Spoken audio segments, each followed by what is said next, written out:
Once upon a time, in a small village at the edge of a forest, there lived a man named Saman. Saman was a proud and confident man, well known among the villagers for his intelligence and sharp wit.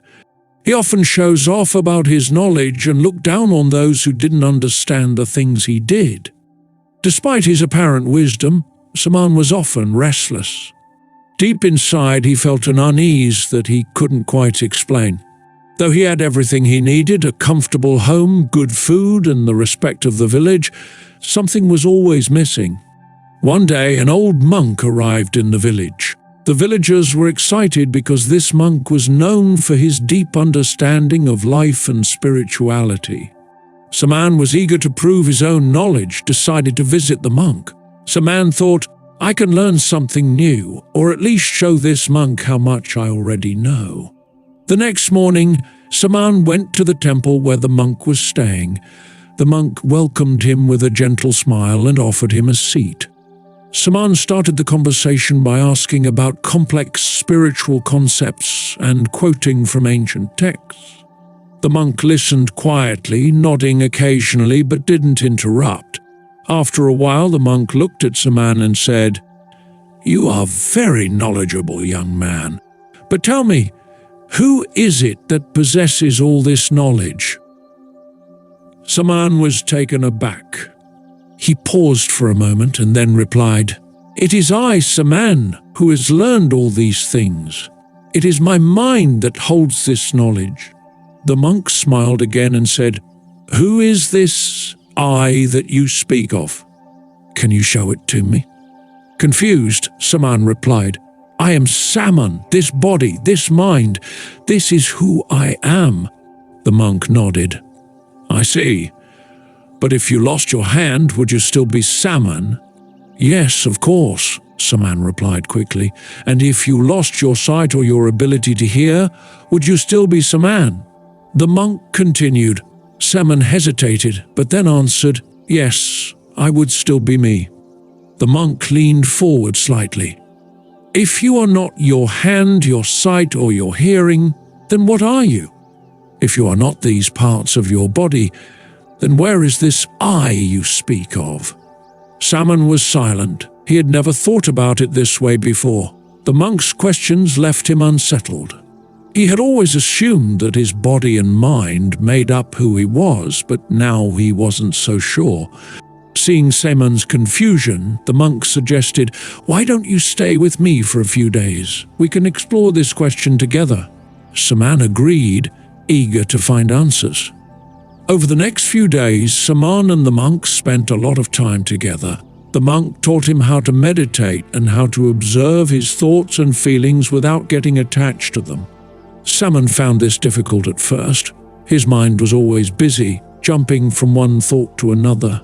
But the monk's presence was calming, and gradually Saman began to notice something he had never seen before. His thoughts were like clouds passing in the sky. They came and went, but they were not who he was. One evening, as they sat outside the temple watching the sunset, the monk spoke again. "Saman, have you noticed how your thoughts come and go? They appear, stay for a while, and then disappear. Yet something remains constant, observing these thoughts. Who is that?" Saman thought for a moment and then replied, "It is me, but not the me I thought I was. It's something deeper, something that watches everything but isn't affected by it." The monk smiled warmly. "Yes, that is closer to the truth. What you're starting to see is that this I, this ego you've always believed in, is just an illusion. It's a collection of thoughts, memories, and experiences that you've identified with. But these things are not who you truly are.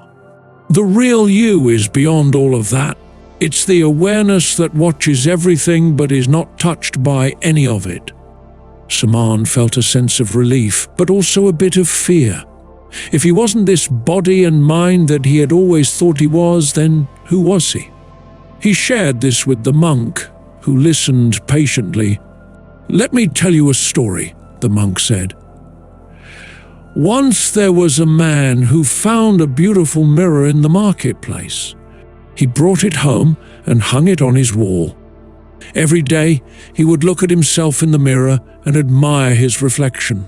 Over time, he became so attached to the image in the mirror that he forgot it was just a reflection. He started to believe that the person in the mirror was the real him. One day, the mirror fell and broke into pieces.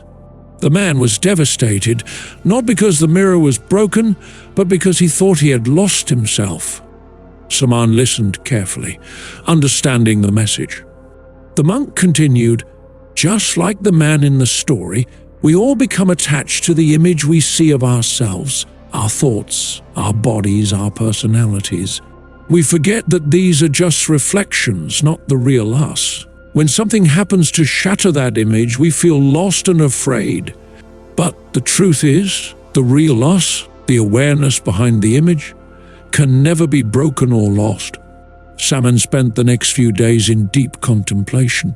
He meditated more often, watching his thoughts and feelings without getting caught up in them. Slowly, he began to feel a sense of peace that he had never known before. The restlessness that had plagued him for so long started to fade. He realized that he had spent his entire life trying to build up and protect an image of himself that wasn't real. Now, he was beginning to let go of that image and connect with something deeper. One morning, Saman approached the monk with a new understanding. "I think I'm beginning to see what you mean," he said. "All this time, I've been trying to protect something that isn't real. My ego, this idea of who I am, has been controlling me. But now, I'm starting to see that it's just a thought, just an idea. It's not the real me." The monk smiled with satisfaction. "Yes, Saman, you are on the right path. The ego is like a shadow. It follows us wherever we go, but it's not real. It's a creation of our mind. When we believe in it, we suffer. But when we see it for what it is, we can begin to live with true freedom." Saman nodded, feeling lighter than he had in years. He knew that this was just the beginning of his journey. He still had much to learn, but he was no longer afraid. He understood now that his true self was beyond his thoughts, beyond his ego. It was something vast and peaceful, always present, always watching. Before leaving the village, the monk gave Saman one final piece of advice. "Remember, Saman, the ego will try to pull you back. It will create new stories, new identities for you to believe in.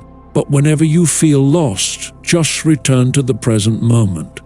Watch your thoughts without getting involved in them. The more you do this, the more you will see that the ego is nothing more than a mirage. And when that happens, you will be free." Saman thanked the monk and returned to his life in the village. But he was no longer the same man. The knowledge he had gained from the monk had transformed him. He was no longer driven by his ego, no longer trapped by the need to prove himself. Instead, he lived each day with a sense of peace and purpose, knowing that his true self was beyond all the stories his mind could create. As the years passed, Saman became known in the village not for his sharp wit or his knowledge, but for his wisdom and kindness. People came to him for advice, and he always reminded them of the same thing. You are not your thoughts. You are not your ego. You are something much deeper, much more peaceful. Find that, and you will find true happiness. And so, Saman lived the rest of his days in peace, content in the knowledge that the true self is not something that can be found in the mind, but something that is always there, waiting to be discovered by those who are willing to look beyond the illusion. As we reflect on Saman's journey, we realize that his story is a mirror for our own lives.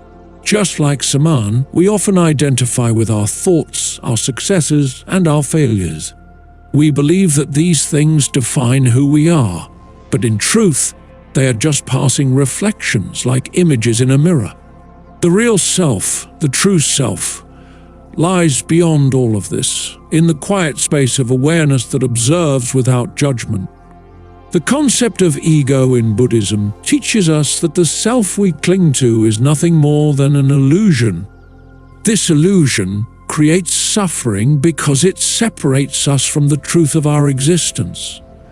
That we are all connected, that we are all part of something much greater than ourselves. When we let go of this illusion, when we stop identifying with the ego, we begin to experience life in a completely different way. We become free, not because we have gained something new, but because we have let go of something false.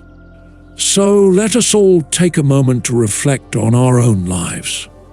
How often do we get caught up in the stories our minds create? How often do we forget that these stories are just that, stories, not reality? By practicing mindfulness and observing our thoughts without attachment, we can start to see through the illusion of self. And in doing so, we can discover the peace and happiness that lies beyond it. Remember, the journey to understanding the self is not about gaining new knowledge or becoming someone different. It's about letting go of what is not real, and in that letting go, finding the true self that has always been there. This is the essence of Buddhist wisdom, and it is a path that is open to all who are willing to walk it. May we all find the courage to look beyond the illusion of self and discover the true peace that lies within.